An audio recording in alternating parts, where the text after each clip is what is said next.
dice, bueno, voy a ganar 50 euros, pongo mis datos, que es otra de las partes, en las cuales ya entras en el ecosistema de la dark web, en la cual aparece Javier Fadón en la dark web, en la cual ha hecho un enlace de 50 euritos. Ese perfil es viable a ser estafado. ¿Por qué? Porque tiene esa ansiedad, tiene esa avaricia de tener dinero, porque tiene una necesidad. Bienvenidos, bienvenidas a Precluidos, su espacio de divulgación jurídica. Hoy traemos a un profesional que habitualmente ayuda a los profesionales de la abogacía, habitualmente en asuntos laborales o de investigación patrimonial, pero hoy tenemos a un detective privado especializado en criptomonedas, el único despacho de España. Ha dado ponencias para fuerzas de seguridad, diferentes colegios profesionales, registradores de la propiedad. Hablo del detective cripto Javier Fadón. ¿Qué tal? ¿Cómo estás? Bienvenido a Precluidos. Pues muchas gracias por esta invitación, la verdad que me siento halagado y espero estar a la altura. Estarás a la altura seguro. Antes de meternos en el tema cripto, cuéntanos un poquito, un detective privado en España en general, ¿qué es lo que hace? Un detective privado, para ser detective privado, tiene que pasar por la universidad. Una vez que pasa por la universidad, tiene una titulación universitaria en la cual luego en Policía Nacional, en la Dirección General de Policía, te habilitan con una tarjeta de identidad policial. ¿Terminas ahí? No. Una vez que tienes la tarjeta de identidad policial, luego tienes que pasar a la siguiente situación, que es en la que tienes que tener un despacho que ellos te habilitan. Ahí ya empiezas a pagar impuestos, como todos. ¿Qué es lo que solemos hacer? Siempre acorde a ley. Nosotros no investigamos delitos, pero sí lo que hacemos es documentar cualquier situación en la que se dé en el ámbito social, doméstico y mercantil respecto a lo que son las situaciones más complicadas o menos complicadas, pero de una manera que sea de ayuda, cercanía y sobre todo prevención, sobre todo en el mundo que estamos hablando financiero, cripto, incluso si cabe también en el conyugal, con el tema de infidelidades. Eso es lo que viene a ser más o menos, a grosso modo, un detective. Y la idea que tenemos todos es siempre, bueno, las bajas laborales, el tema de lo que has dicho del tema de familia. Claro. Pero ¿cómo acabas haciendo criptomonedas, investigando asuntos de criptomonedas? Arrancamos con esa situación de temas de infidelidades, mercantil más, y llega, por medio de las situaciones de mercantil, llega un amigo que se llama Iván Collado, en el cual, pues, presuntamente en aquel momento le estafan 2,5 Bitcoin. En aquella época el Bitcoin estaba en unos 47.000 euros. Una cosa así, entre 30 y 40, tener en cuenta que es una plusvalía y fluctúa de valor, como una acción, ¿no? Él nos contrata única y exclusivamente con la situación no de recuperar el capital, sino que documentemos la situación para presentarla en el juzgado y que vaya a prisión el investigado. Así empiezo de una forma más profesional, pero sí es cierto que venía ya haciendo mis pinitos en la parte de blockchain, en la parte cripto, en inversiones pero muy puntuales para ver cómo se movía el mundo cripto, saber lo que es un token, lo que es una wallet, un exchange, pues estos nombres tan raros que al final pues terminamos dándole forma. El mundo blockchain, ¿qué es esto de la blockchain? ¿Nos puede explicar en términos sencillos para la audiencia que nos entendamos? Pues lo más sencillo es un libro mayor contable en el cual queda todo registrado. Digamos que ese registro queda por una metodología que vienen a ser nodos, que son millones de ordenadores en el mundo entero, en el cual cada vez que hagamos un movimiento queda registrado en esos nodos. Pero tal cual, o sea, ponemos Javier o Carlos y directamente aparece en los millones de ordenadores que hay en cualquier punto del mundo. Eso es la blockchain. Es inhackeable, es segura, es pública, que la gente se queda sorprendido, ¿no? Todo lo que hagamos en la blockchain podemos acceder a ello. Todo, absolutamente todo. ¿Cómo se accede a lo que pasa en la blockchain? La blockchain viene manejada por estos ordenadores que cada uno tiene su usuario y accede directamente pues, con su usuario a ver lo que es la cadena de bloques en la que se constituye lo que es la blockchain. Estamos hablando que cada registro nuevo queda documentado y antes tiene que estar validado por ese ecosistema de ordenadores. No es directamente lo lanzo y queda... No, se tiene que tiene que ir en consenso de todos los ordenadores que estamos hablando, de los nodos, en los cuales son los que aprueban ese movimiento dentro de la blockchain. ¿Y cómo conjugamos blockchain con criptomoneda? ¿Sea Bitcoin o otras que seguro que tú sabes mucho más que yo de esto? Cuéntanos, a ver, para ponerlo todo en común. Bueno, la gente habla de la blockchain y de las criptomonedas o los criptoactivos, y no tiene nada que ver. El criptoactivo es una moneda digital que se define como token, ¿vale? El token es lo que viene a referirse, dependiendo de la actuación, en dos tipos de procedimientos dentro de la blockchain. Hay uno que es el que utiliza Bitcoin y otro que utiliza Ethereum o cualquiera de otras, como puede ser Cardano, ¿no? Por no decir más. ¿Qué significa esto? Que la blockchain como libro mayor es la que documenta cada movimiento que se realiza dentro del ecosistema Bitcoin, dentro del ecosistema Ethereum y desde Cardano, ¿no? Son diferentes. Hay uno que utiliza un tipo de metodología y otro utiliza otra. Ahora entraremos en temas de estafas, pero ¿y tu opinión de las criptomonedas en general cuál es? ¿Es un activo seguro, no es un activo seguro? Porque veo que fluctúa mucho, ¿no? Como hemos comentado anteriormente. Claro, hay que partir de la base que nosotros hemos hecho ya operaciones con viviendas, con oro y da igual. Tienes dos opciones, que es lo que viene a ser, estamos hablando de la legislación española. Tienes la posibilidad de pasarlo de cripto a fiat. Fiat viene a ser el dólar, el euro, el yen, o directamente la otra parte, que es directamente la misma blockchain, que se crea un token único y se procede al registro de propiedad, exceptuando que hay una situación acorde a lo que es la legislación española, que digamos no tendría esa seguridad dentro de la blockchain, ya que la ley hipotecaria no reconoce la blockchain como tal, ¿no? Tendrías que elevarlo a público. Pero vamos, que nosotros hemos hecho operaciones ya directamente de compra de activos con cripto. O sea, ¿has tenido compra de activos ya directamente con criptomonedas, con dinero digital o como quieras? Sí, correcto. Para explicarme mejor. Tú con una moneda cripto, una moneda digital cripto, puedes hacer cualquier tipo de compra o de venta. Se hace por medio de unas claves, que es lo que tenemos en las wallets y en las exchange, que ahora entraremos, en las cuales puedes directamente hacer cualquier tipo de transacción. ¿Por qué? Porque tú lo que haces por medio de una clave pública, compartirla con el comprador o el vendedor, y en esa clave pública queda reflejado ese movimiento legal, transparente, al cual dentro de la blockchain podemos acceder todos. Luego está la clave privada. Me dirás tú, joder, hombre, si compartes la clave pública, ¿se quedan con mis cripto? Digo, no, tú lo que no das nunca es las claves privadas, que es, vamos a hacerlo de otra manera. ¿Qué es una clave pública? La cuenta bancaria. El número de cuenta. El número de cuenta. ¿Qué es la clave privada? La clave PIN para acceder a esa cuenta. ¿Me explico así mejor? Ahora estamos hablando, para poner orden, blockchain es el libro contable en el que se hacen todas las operaciones. Dentro de la blockchain, ¿qué tenemos? El mundo cripto. Dentro del mundo cripto tenemos dos partes en las cuales son métodos en los cuales pues podemos hacer esos tokens que son los criptoactivos, de los cuales, dependiendo del procedimiento, pues Bitcoin utiliza un procedimiento y Ethereum y Cardano, estoy diciendo por decir otras, utilizan otro procedimiento. Entonces, existe una cierta seguridad, ¿verdad?, en este tipo de activos. ¿Cómo ocurren ese tipo de estafas? ¿Qué es lo que utilizan? Claro.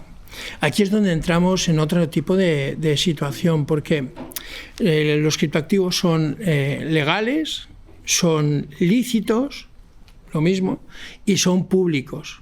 Y se puede hacer cualquier tipo de transacción con ellos.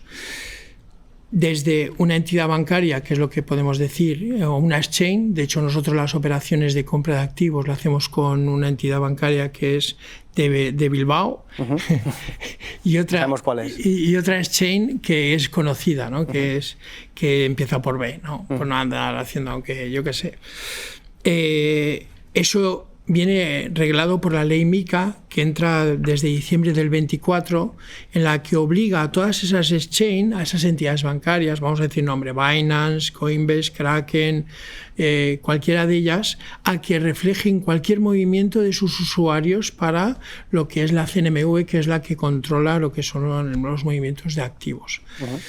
Gracias a MiCA, bueno, son 3 reglamentos, ya directamente podemos hacer uso más cercano y más legal, aunque sí era legal, lo que pasa es que pasa a ser más centralizado más que descentralizado. No quiero jugar con esas palabras porque son delicadas. ¿Dónde viene la estafa?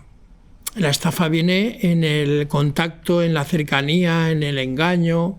Hablan mucho del phishing, que son web clonadas. Hablan del correo que te remiten y te dirigen a su web clonada con la intención de quedarte con la clave PIN.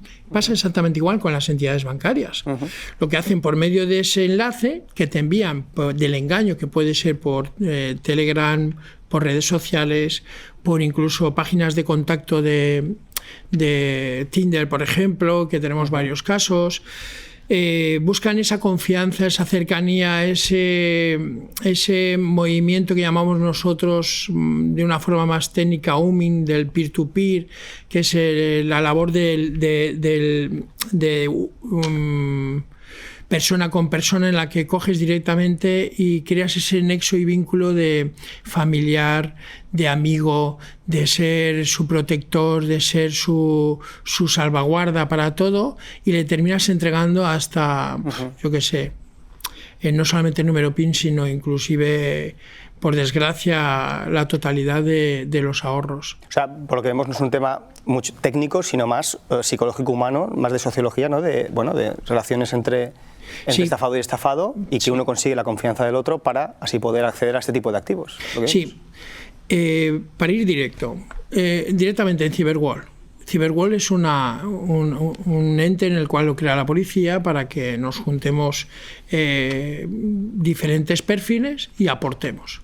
La conclusión de la experiencia de los casos que llevamos nosotros en particular y del contraste con otros compañeros es que el 80% es UMIN. ¿Qué es UMIN? Es la metodología de acceso, de conexión a cualquier perfil. No estamos hablando de jubilados, ni de niños, ni de altos, ni de bajos. A todos, porque en cuanto cogen lo que llaman el botón rojo, automáticamente los enganchan.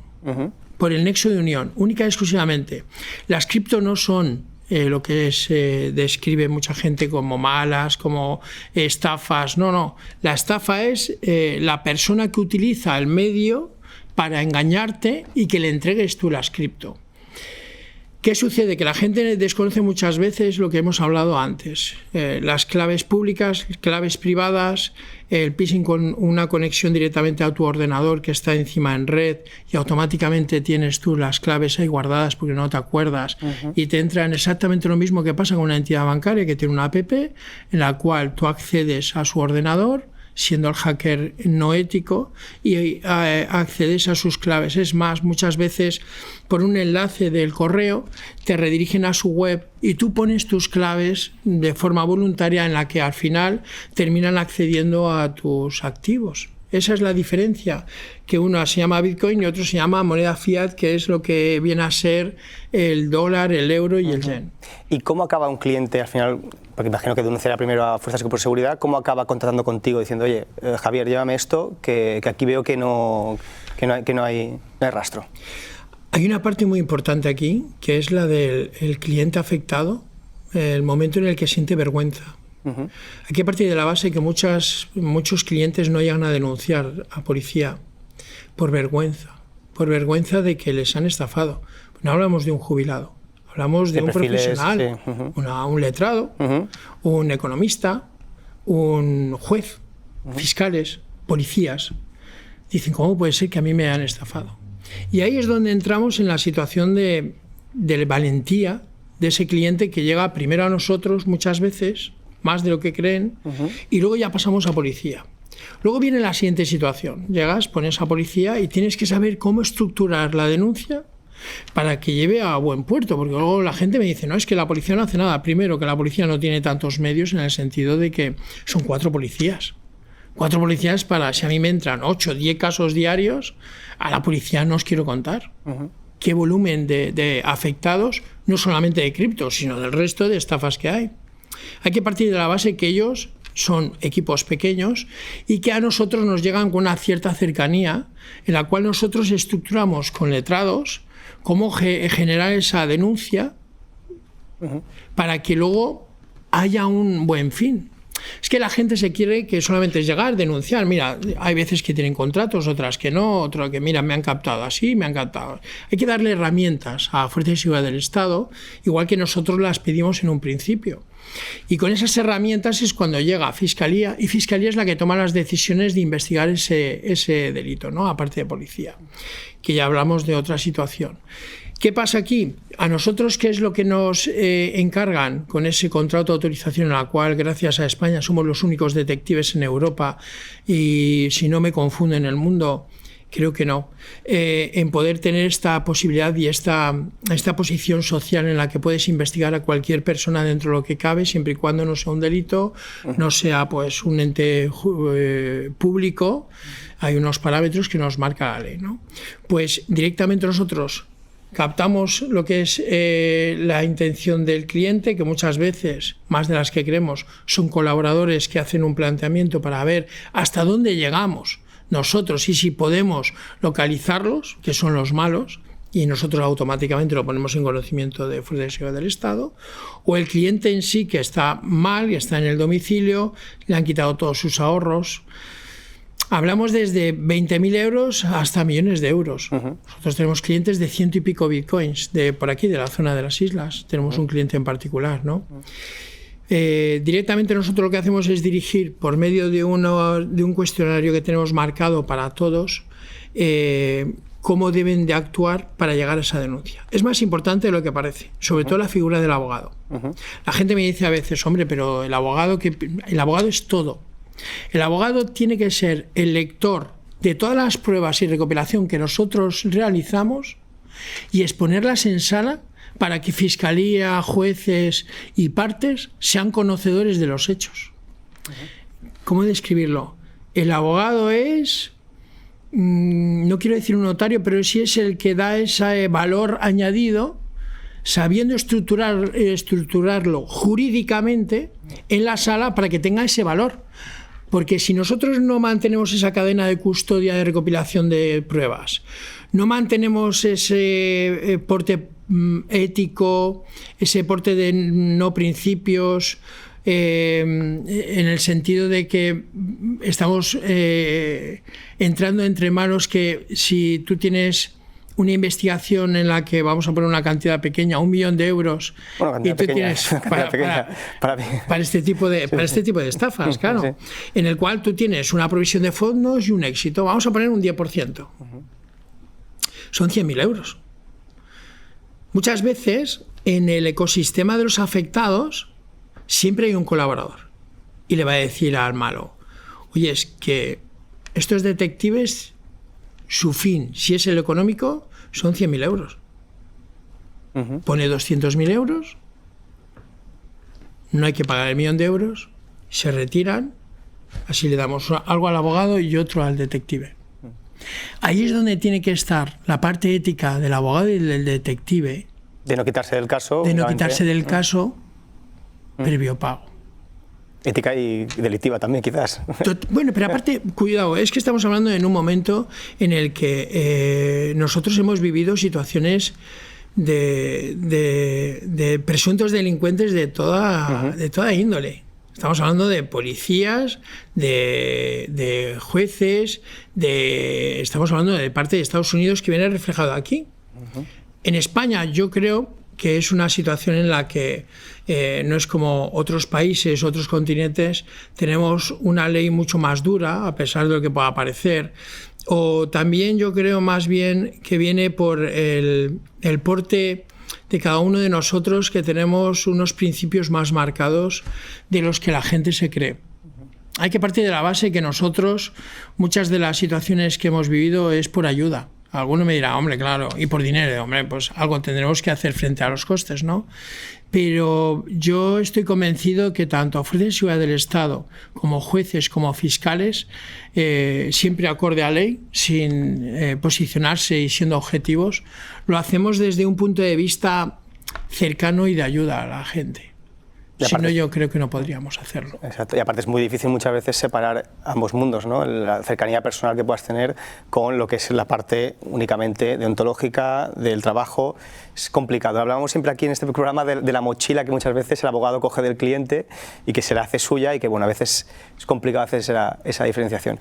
Cuéntanos, Javier, casos que hayas tenido más relevantes o que puedas contar, evidentemente datos concretos no se puede, no sabes, pero bueno, algo así que hayas tenido que te venga a la cabeza de datos, casos relevantes.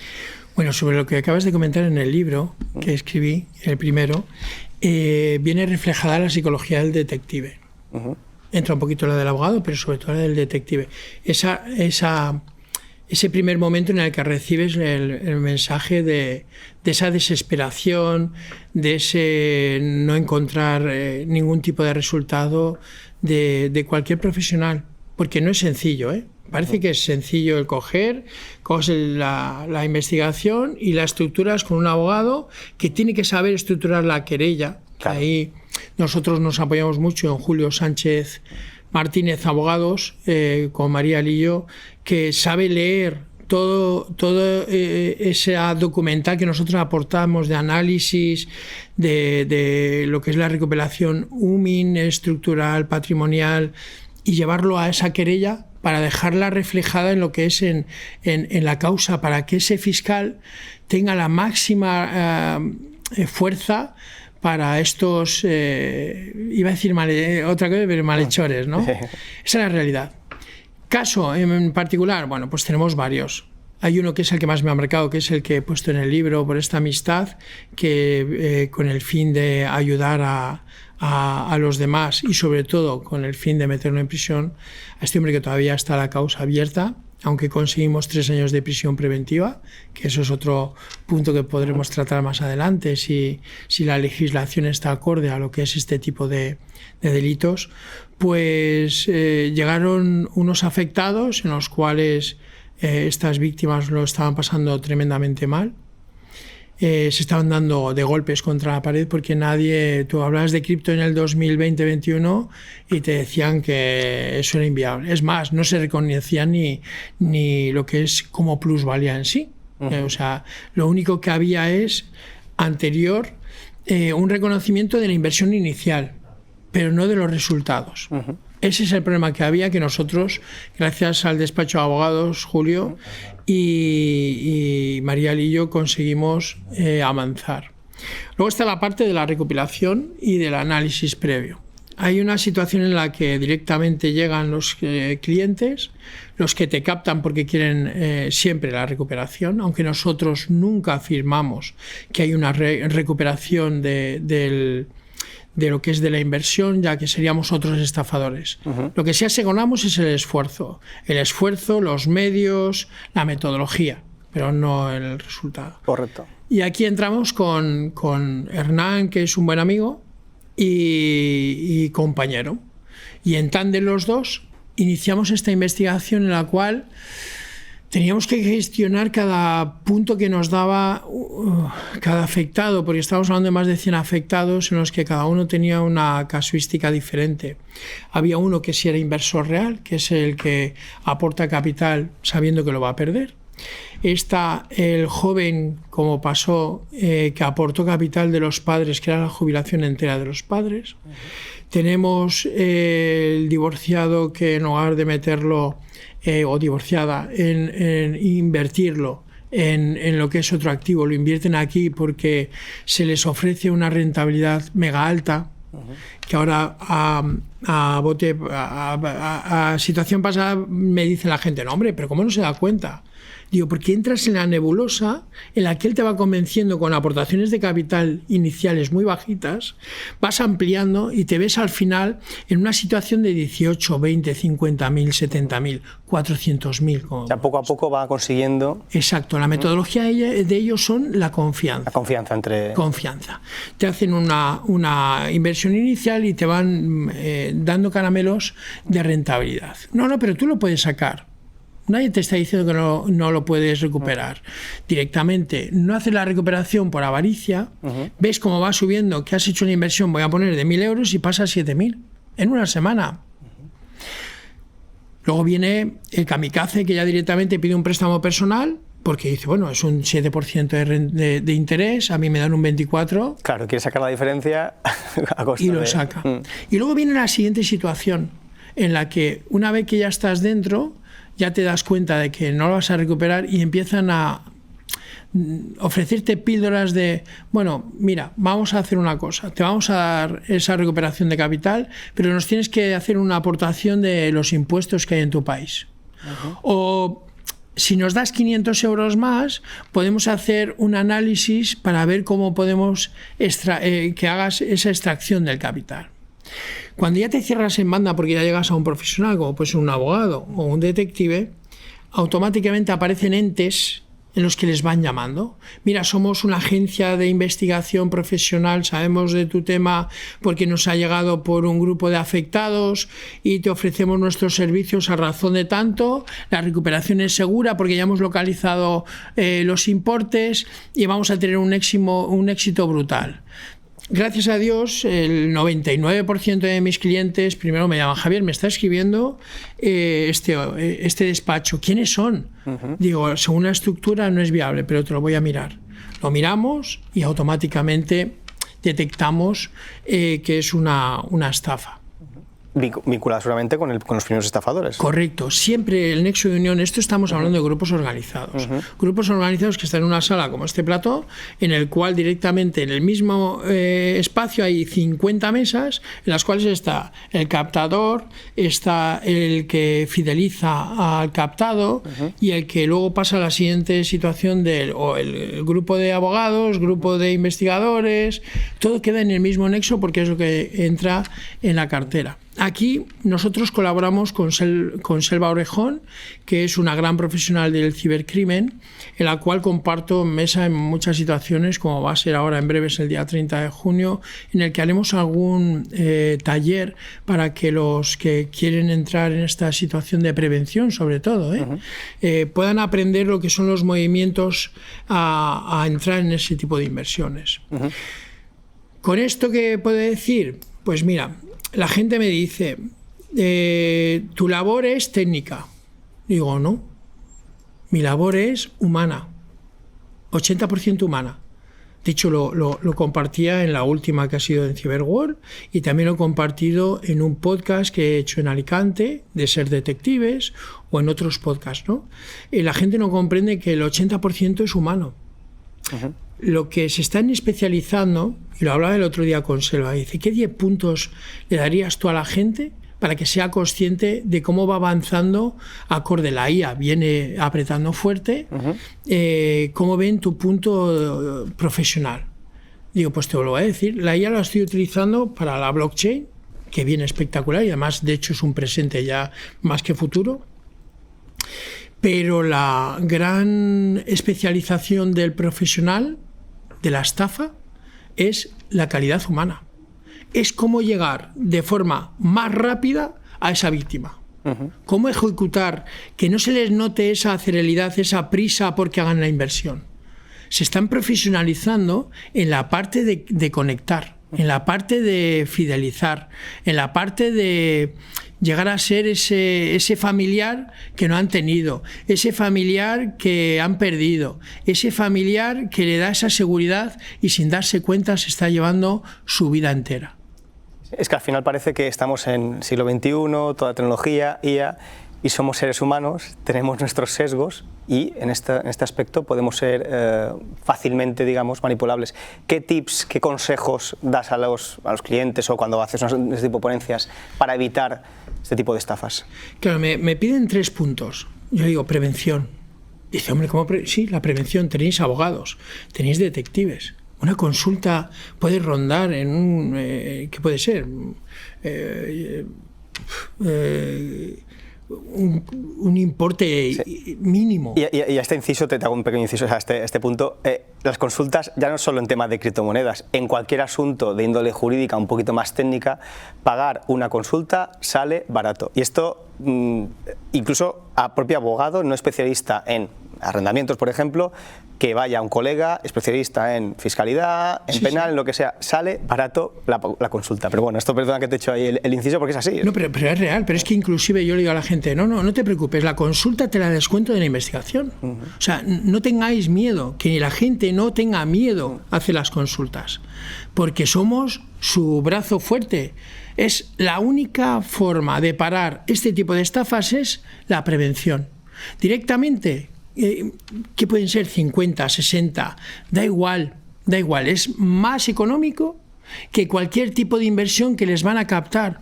Mismamente, el otro día me estaban preguntando, lanzamos un tema para ajustar el área conyugal, el tema de infidelidades, lanzamos un producto por Meta, en el cual, pues dábamos pautas para cualquier situación que se puede dar en inseguridades.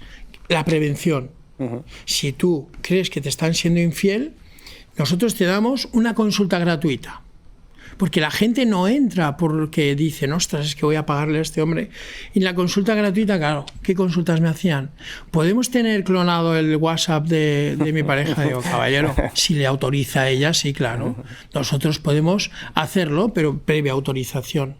No sé si me estoy explicando. Sí, sí. ¿Qué pasa? Que muchas veces lo gratis, que es la conclusión en este sentido, no lo valoran. Hacen preguntas delictivas. Es como me dice, oye, mira, en tema cripto, ¿qué te parece si en lugar de declarar por el modelo 721 720 los 1000 bitcoins o 100 bitcoins o 2 bitcoins, ¿qué te parece si en lugar de entrar en MiCA, que es Europa, lo hacemos desde Andorra? Digo, claro, ¿me puedes dar tus datos, por favor? Claro, esa es la realidad. No confundamos la prevención, ayuda, aportación con elusión del delito. Con asesorar para cometer delitos. Correcto. No tiene nada que ver. No tiene nada que ver. Y de ahí, pues estamos hablando de que la parte humana, tanto en la percepción del detective, porque hay 3 partes de la psicología, la del detective, la de la víctima y la del estafador. Y las 3 están analizadas, y eso es por humin. Eso es humano todo. Y es donde llega el nexo de unión. Yo como persona objetiva de la causa, directamente te das cuenta de cómo entra el entramado de captación por los mensajes de WhatsApp, Telegram, redes sociales, Facebook, etcétera, etcétera, o páginas de contacto, cómo crea ese nexo. Y cómo se va mejorando, cómo van profesionalizándolo incluso con agentes IA. Los agentes IA van haciendo análisis de tipologías de respuesta y te van haciendo una respuesta acorde a lo que tú puedes tener. O sea, que ya tienen hasta un bot que te va ahí dando lo que quieres escuchar. Sí, totalmente. Es más, nosotros, el otro día lo hablábamos con Selva Orejón, la voz de un familiar. Habían clonado la voz de un familiar con un agente IA y automáticamente, sin ir más lejos, está lo que es la estafa del CEO. Eso llevamos un tema que lo está haciendo el equipo de Selva Orejón, en el cual, os sorprenderíais. O, por ejemplo, otro tema que ha pasado por medio de un correo, por no llevar un nuevo protocolo de acción en transacciones con el que estamos hablando de esa figura del CEO, automáticamente hicieron una transferencia a una empresa que no vamos a facilitar de 250.000 euros por no llevar esa cadena. Volvemos a lo mismo. ¿Todo esto en qué se resume? Prevención, asesoramiento jurídico, El nuestro, respecto a la parte de investigación e inversión, es sencillo. Una consulta es mucho más económica que quedarte sin casa, sin quedarte... La gente no es consciente también, pero eso es una realidad, ¿eh? Y además de la consulta, ¿qué otros elementos negativos podemos detectar cuando nos ofrecen este tipo de inversión que digamos, esto no pinta bien? Bueno, hay bases que son, vamos, como si fueran linternas en la oscuridad. Estamos hablando de lo que son las rentabilidades altas. Elevadísimas, ¿no? Elevadísimas. Muchas veces juegan, ahora que están aprendiendo a mejorar la perfección de la prisa, de la inducción hacia la inversión, lo que hacen es directamente pues, dar rentabilidades de un 14%. ¿Qué pasa? Que tampoco es alta, pero no es... Exacto, no es lo que no llama un 20 y pico, un 30, un 40. Pero cuidado, ellos arrancan, a lo mejor incluso te arrancan con un 7, y después te van pasando, hombre, ya has pasado de esta inversión, vamos a pasar a una rentabilidad mayor si me haces una aportación de capital a esta otra wallet, o a esta otra web, o desde esta web, que luego te digan los clientes y dicen, no, es que la exchange es Binance. Digo, no, caballero, eso no es Binance, es una clonación de la web. De ahí volvemos a la prevención, tú quieres hacer una inversión, fórmate. Lee un libro como el mío, un libro que puedas, o asesórate con un abogado. Siempre prevención. Y la prisa. La prisa porque hagas la inversión directa, porque hagas... No, es que si no lo haces ahora mismo vas a perder esa rentabilidad porque vamos a pasar a otro tipo de cliente, tú no nos vales. Pasan de una captación súper cercana a una captación más agresiva. Ante la duda es no. Es no. Podríamos entrar en situaciones en las que me dirías, hombre, la web, ¿cómo te das cuenta? Digo, pues es complicadísimo si no te dedicas a ello. El correo.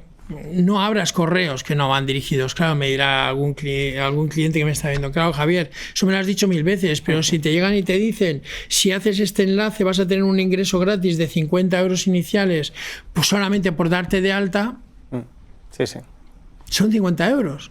Pero hay familias que con 50 euros llenan la cesta y le dan.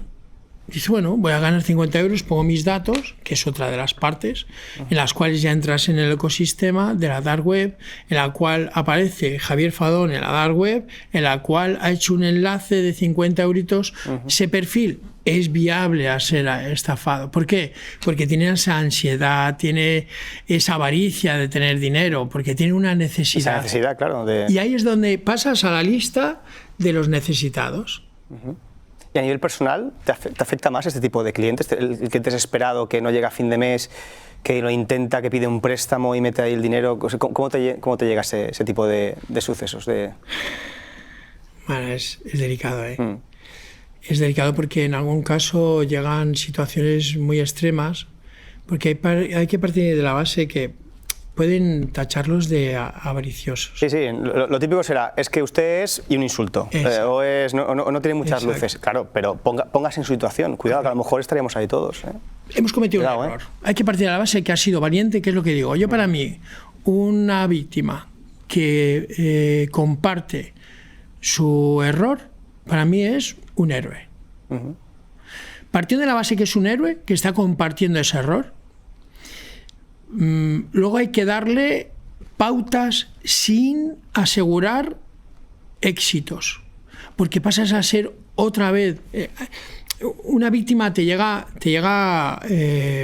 necesitada, te llega destrozada, te llega, es un juguete roto. Un juguete roto que, dependiendo del perfil, dependiendo también tus heridas, tu aprendizaje de vida. Yo tengo nietos. Claro, ostras, claro, son situaciones en las que te haces más empático, ¿no?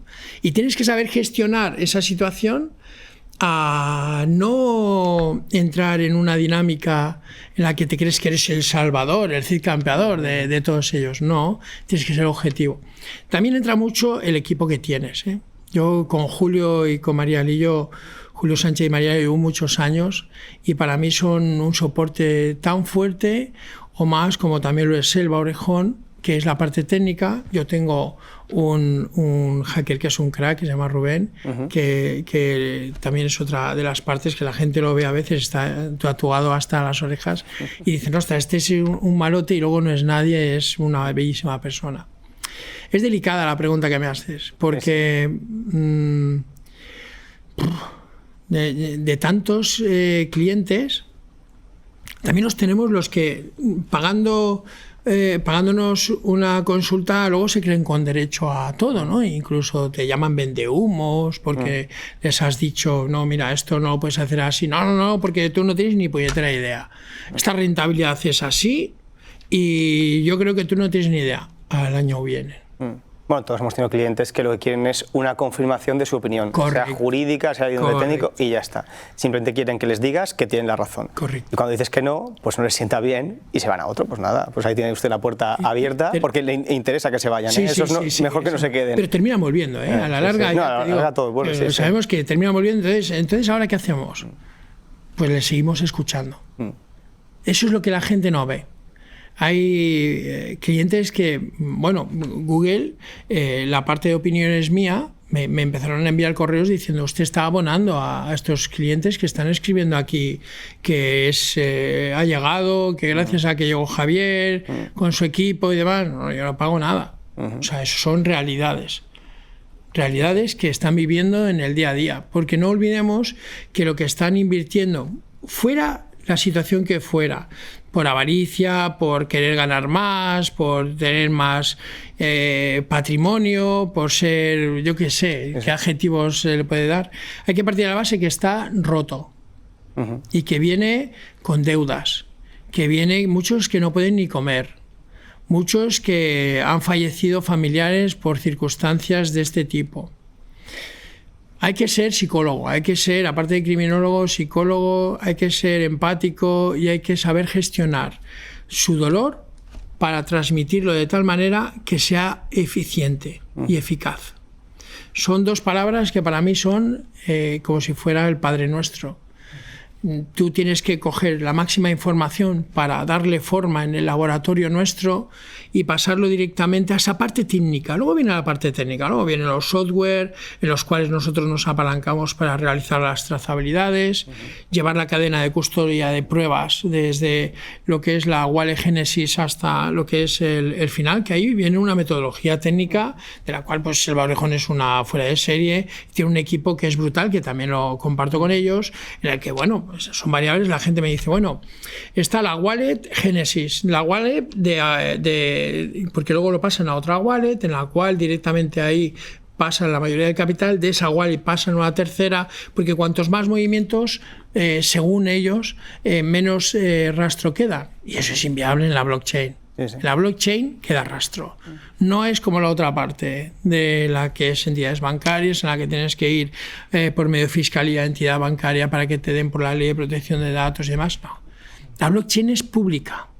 Cada movimiento que se realiza en la blockchain queda reflejado. Podemos tardar más o menos. Te hacen una variable de una cripto anónima, una mix y demás. El otro día en una de las ponencias fue en el Colegio de Detectives de Cataluña, se impartió una ponencia y uno de los asistentes me preguntaba si nosotros éramos capaces de detectar un mix, que es como si fuera un filtro en el que entra una cuenta y salen 300, ¿no? Y una cripto anónima.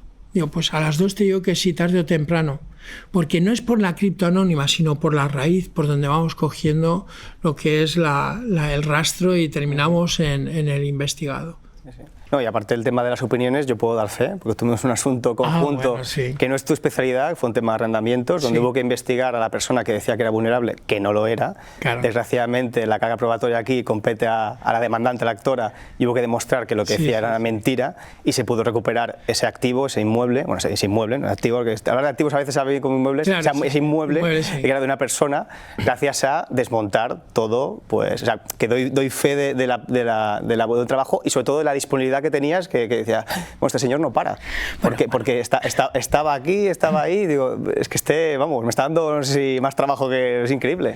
Hay que partir de la base que tenemos un nexo de unión que es espectacular, que es nuestro amigo Quique Escribá. El gran Quique Escribá, un saludo a Quique. Que es espectacular. Yo sé que su socio no lo veía muy claro y dice, no, Javier lo va a hacer. Tengo a Juan Carlos, que es espectacular, y lo vamos a hacer. Digo, vale. Y me dice, pasa esto. Digo, vale. ¿Qué pasa? Hay una... Es que es muy bueno esto. ¿Tú recuerdas cómo Javier, Juan Carlos, hola, os unís? Claro. Y tú me dices, Javier, necesito esto. Todo lo demás no me importa. No me importa. Me importa. Claro, conciso, concreto. Ese es el nexo tándem de un letrado. Claro, porque cada letrado, por ejemplo, yo que no soy especialista en tema de blockchain ni criptomonedas, los con los que tú trabajas en ese aspecto te dirán, oye, Javier, vamos a hacer esto de esta manera. Pero en el mío, que es un tema de un arrendamiento puro y duro, te digo, la oposición va a ser esta, o sea, necesito esto y esto. Es decir, cosas muy tasadas, muy concretas, muy técnicas, para así hacer el tándem con el detective privado, porque si no vas a contar cosas que a mí ni al juez le interesan, ni a la parte contraria, ni a mí. O sea, no, pasó además en la sala. Sí, ahora podemos contar, de hecho, dentro de lo que cabe. Llegó y empezó a comentar la parte contraria, caballero, si quiere le cuento cómo pues estaba en cierta situación con alcohol, menores, etcétera, etcétera. Claro, y se quedó sorprendido así. Claro, nosotros, como tú marcaste, que es tú, el objeto de procedimiento es el director de la causa es el abogado, el director de la causa es el letrado te dice, hay esto, tú aportas ello. ¿Qué ocurre? Que muchas veces en la sala también es cierto que nosotros, como testigo cualificado, que la gente se olvida que los detectives somos testigos cualificados y no peritos. Entonces, en la sala es cuando el hombre divagó, comenzó con el informe que aportamos y decía, bueno, aquí usted dice, no, caballero, soy un testigo del hecho en el cual, si quiere, entramos en matices, pero vamos, yo creo que no corresponde igual con el tema que había a nivel personal, que ya se apalancó y se aprovechó de una circunstancia de una ley, por desgracia, que sí hay víctimas reales, y ella decía que era una víctima de una situación en la que luego el marido iba al domicilio, cuando tenía orden de alejamiento.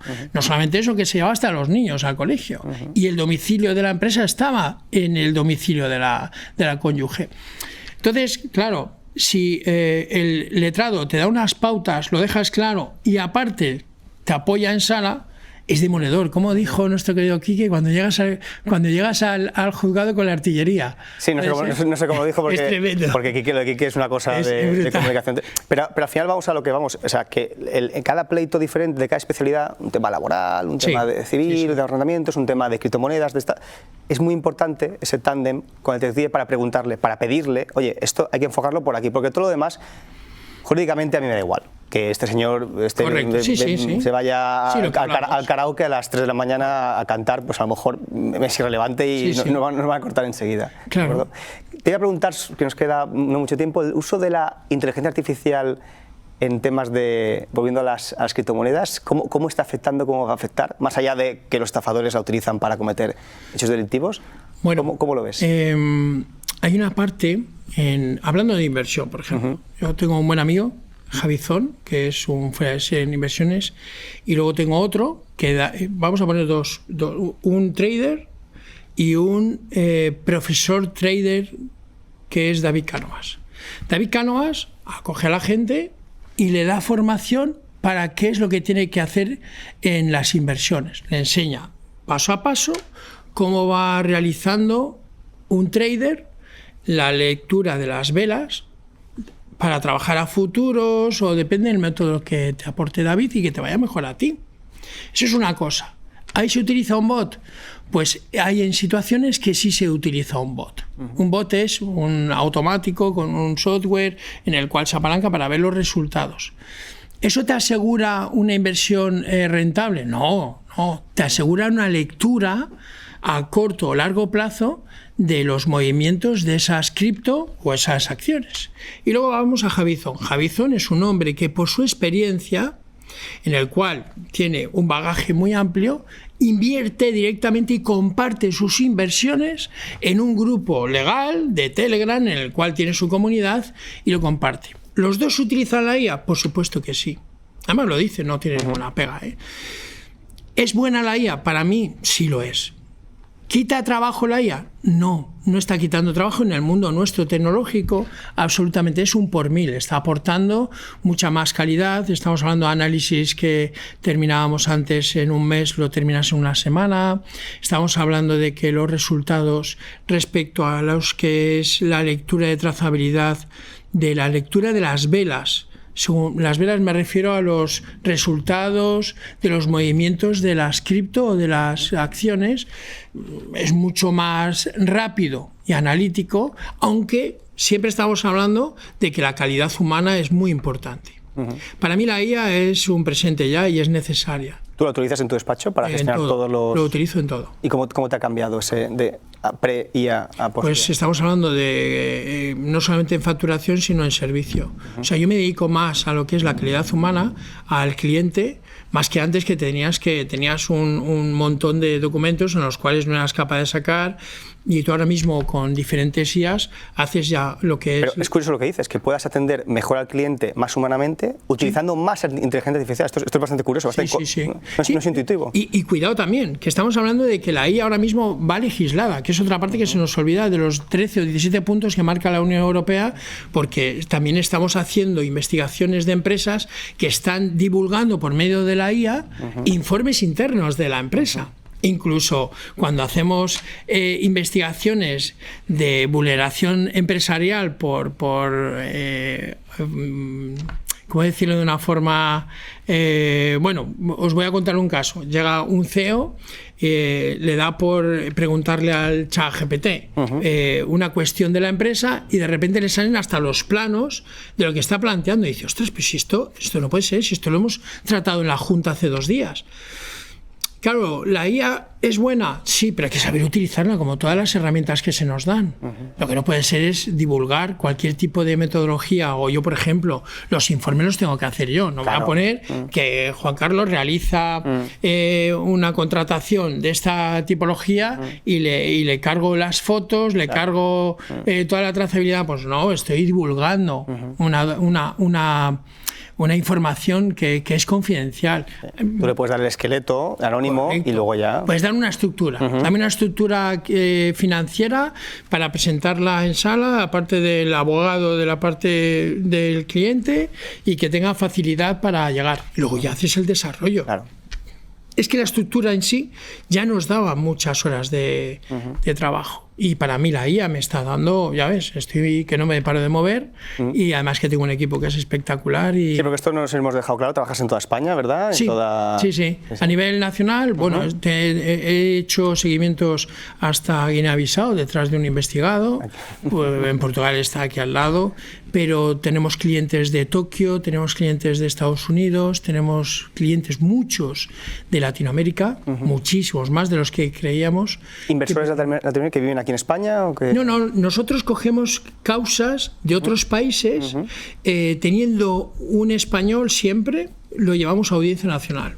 Pero primero estructuramos lo que es la investigación de recuperación patrimonial, porque el delito en sí lo hace la policía y nosotros lo que procuramos es toda esta situación llevarla directamente a la sala que es pertinente para que le dé ese soporte legal. Hay que partir de la base que también nosotros colaboramos con entidades internacionales.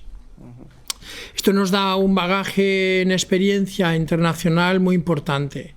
No es lo mismo llegar a una persona o a un profesional que por ahora, pues gracias a Dios, aunque me gustaría que hubiera más, soy el único detective en España en hacer este tipo de investigaciones, pues nos da un respeto de cara al extranjero muy importante. Oye, ¿y por qué crees que eres el único ahora mismo que se dedica a esto? ¿Por qué no están entrando más detectives en este tipo de Vamos a ver, yo lo comparto, yo comparto porque ahora mismo se están lanzando alguno que otro con el tema de los software. Hay 3 software, 2 que utiliza Fuerza de Seguridad del Estado, en los cuales, pues bueno, llega el cliente, si hay contrato y hay wallet, lo lanzas y lo sacas. Pero viene el siguiente valor añadido, son los contactos, es el UMIN. El otro día hablaba, hay un lobby que se llama la Sociedad Clave, que es Julio Gutiérrez, que es uno de los detectives más emblemáticos de España, ha salido en varios temas de investigación, en el cual hablábamos de la posición del detective en la sociedad. Y tuve la fortuna de ir con él a una reunión en el cual él me dijo, ¿te importaría venir? Yo encantado, con Julio al fin del mundo. Era un tema de un despacho de abogados importante a nivel internacional que están abriendo Brasil y Colombia, planteaban pues un área de cibercrimen y ciberseguridad con procedimientos penales, y querían conocer pues a Detective Crypto y comer y hacer un planteamiento de esa parte, ¿no? Vino el CEO de ese despacho, y Julio fue el nexo de unión. Eso se llama UMIN, son fuentes humanas. Luego, en esa misma comida, yo veo cómo se hace un planteamiento. Digo, ostras, pues tenéis aquí a Julio, si no lo teníais en cuenta. Pues sí, directamente delante de nosotros, levantó el teléfono. Estábamos hablando de un presidente de un país extranjero. Estamos hablando de que era al que llamó la mano derecha de un presidente de un país extranjero, en el cual agendó una reunión. Estamos hablando de reuniones, Estamos hablando de nexos de unión. No estamos hablando de nada fuera de lo normal. Pero ¿qué quiero decir con esto? Para entrar en cripto está muy bien con 3 software. Hace la trazabilidad, queda fenomenal. Para documentar hechos, hay la mayoría de los detectives en España están más que formados, porque vienen de la parte analógica, que a veces me dicen, no, lo digital con lo analógico, la IA no va con la... Lo que manda es lo analógico, es la calidad humana y los contactos. ¿Por qué no entran todos? Porque hay que tener contactos con las exchange, que se irán haciendo, Está claro que todos tendremos contactos, como yo tengo con alguna de las exchanges en la que tengo el privilegio, porque empecé desde el principio de contactar con ellas con facilidad. Yo creo que es eso lo que nos para. Eso y la parte oscura. No nos olvidemos que... La parte oscura, a ver, ¿qué es esto de la parte oscura? No nos olvidemos de que tenemos 32.000 bitcoins en una investigación en la que el investigado se termina suicidando. Voy a hacer un planteamiento. El otro día estuve en una de las ponencias que hicimos en Santiago de Compostela. Era una ponencia para Policía Nacional, para el Cuerpo Nacional de Policía, para la Policía Guardia Civil y para Policía Local. Y yo hice un planteamiento. Me preguntaban, ¿y el sistema está preparado para esto? Y yo digo, yo creo que no. Creo que no, porque yo, como ha salido hace nada, compartí cómo incautar y custodiar las cripto en el 2021, que te lo preguntaban diciendo, ostras, vale, muy bien, esto está en un ordenador. Una vez que lo incautamos, ¿cómo lo custodiamos? Y me dice un inspector jefe, dice, mira, Javier, ahora mismo las claves privadas, lo que hablamos del código PIN, se dividen en 3 juzgados. Por lo tanto, nadie puede acceder a ese equipo técnico donde podemos tener una billetera fría. Y claro, yo sonreía. Digo, no nos damos cuenta que la parte humana sigue siendo la más importante. ¿Qué significa esto? Ahora vamos a la parte oscura. Ha salido hace nada un hombre en un juzgado que consiguió las claves privadas y accedió a las cripto. Pero voy a ir a más. Los que nos rigen, Hacienda, por ejemplo, ¿quién no dice que seguramente todos los funcionarios son espectaculares, pero que por una situación, claro, como hemos tenido secuestros? Hemos tenido secuestros en la Comunidad Valenciana, en la que directamente han cerrado a una familia para que les dieran las claves privadas. Es que estamos hablando de un Bitcoin, ahora estaba en 50, pero está en 116.